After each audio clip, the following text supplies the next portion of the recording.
Baik, saya mungkin akan bercerita sedikit mulai dengan kira-kira positioning. Nah, kira-kira 15 tahun yang lalu ketika industri seluler ini dibangun, itu dilakukan suatu survei. Apa sih yang menjadi faktor bagi pelanggan untuk membeli jasa seluler? Nah, waktu itu diadakan suatu survei atau dicari di customer insight, apa yang dicari pada industri ini mulai dimulai. Di dalam ranking itu ada 3 hal yang dicari oleh pelanggan. Pertama adalah cakupan, coverage. Ya, yang kedua adalah harga. Ya. Yang ketiga adalah kualitas jaringan. Jadi 3 hal ini yang dicari. Nah, ketika tahun 2001 Indosat memulai masuk dalam industri ini atau dengan brand AM3, itu agak sulit karena 3 atribut ini sudah dikuasai oleh pemain-pemain lain ya. Kalau kita lihat, kita ingat tahun 2000, awal tahun 2000 itu awareness terhadap cakupan itu dipegang oleh Telkomsel. Harga itu dipegang oleh Satelindo, kualitas ketika itu dipegang oleh Excel. Nah, ketika brand baru masuk, kita masuk, apalagi yang mau kita lakukan? Karena 3 atribut ini sudah dekat relevan dengan brand tertentu. Nah, sebagai brand baru, kalau kita mau cari cakupan akan butuh lama, karena membangun itu lama. Kalau murah, pemain baru selalu pakai murah. Seberapa murah lagi yang mau dilakukan? Kalau kualitas, membangun kualitas tentu profitability-nya pada tahap awal susah. Nah, kita menciptakan langkah baru waktu itu yang kita jual. Nah, inilah peran dari inovasi. Ya, tadi mungkin getting forward itu tidak standar, harus memiliki inovasi. Nah, kita sebenarnya apa yang kita tawarkan adalah inovasi.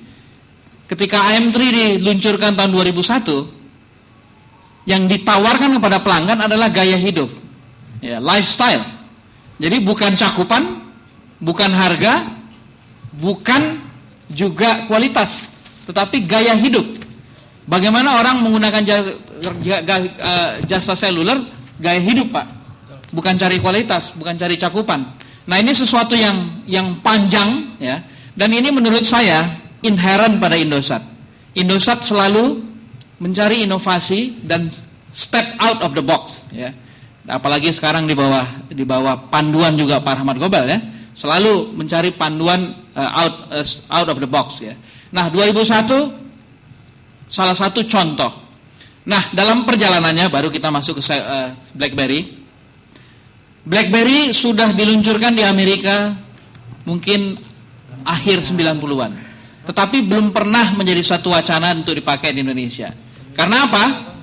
Karena ketika diluncurkan di Amerika itu untuk jasa korporat, pelanggan korporat. Nah, tahun 2004 Indosat memutuskan seperti tadi, inovasi ya. Apalah artinya sebuah HP yang cukup besar waktu itu, gede ya. Orang Indonesia nggak suka gede kan. Tapi diluncurkan memang dengan pemikiran sebagai enabler untuk perusahaan, untuk korporat.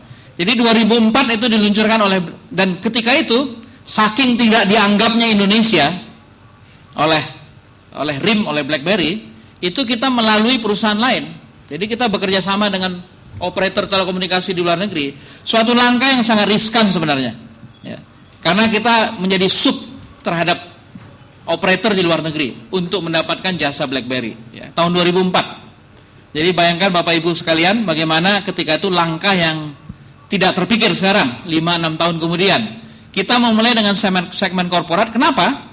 Karena Indosat sebelum merger dengan Satelindo dan AM3 adalah perusahaan yang memang katakanlah biasa melayani pelanggan korporat melalui kalau lihat di sana Indosat Corporate Solution ya, IDD, SLI, Listline dan segala macam. Nah, kita melihat pentingnya mobile data atau more office in the move ya. Jadi kantor yang bergerak sebagai enabler terhadap aktivitas perusahaan telekomunikasi, perusahaan umum pada umumnya. Itu 2004. Nah, dalam 1-2 tahun terakhir terjadi perubahan yang sangat fenomenal sebenarnya dalam industri ini. Dan bukan saja Indosat saja. Nah, industri ini berubah menuju ke massal, bukan hanya korporat. Ini tidak pernah terpikirkan sebelumnya. Karena apa? Dan ini hanya berlaku di Indonesia.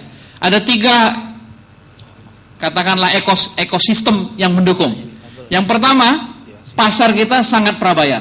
Kalau korporat pasca bayar ya. Tapi ternyata banyak juga korporat yang memerlukan prabayar. Pasar kita 98% itu prabayar. Bukan apa-apa, di Indonesia prabayar itu jalan sebenarnya karena apa, Pak? Bukan karena nggak punya duit. Prabayar itu lebih mahal karena bayar di depan. Ya.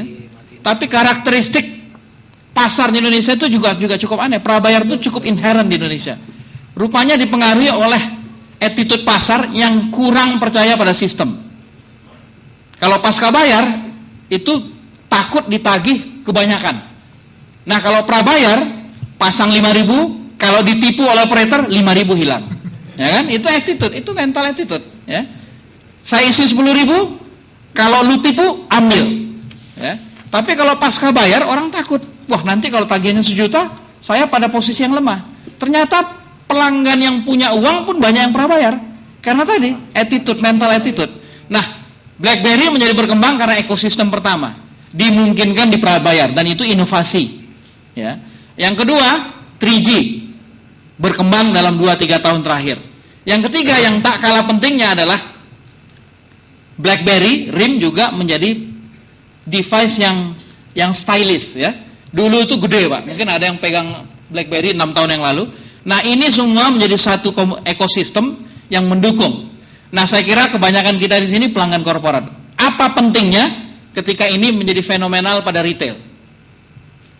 Apa pentingnya? Pentingnya adalah skalanya menjadi besar, sehingga offering kepada pelanggan korporat menjadi semakin murah. Ya. 5 tahun yang lalu untuk pelanggan korporat menjadi pelanggan BlackBerry harus bayar 500.000, 700.000 paling sedikit. Sekarang 100-200.000 dan dimungkinkan prabayar. Jadi skala menciptakan mendukung juga layanan ke korporasi. Jadi ini adalah inherent inovasi yang selalu dilakukan dan salah satunya adalah melalui BlackBerry.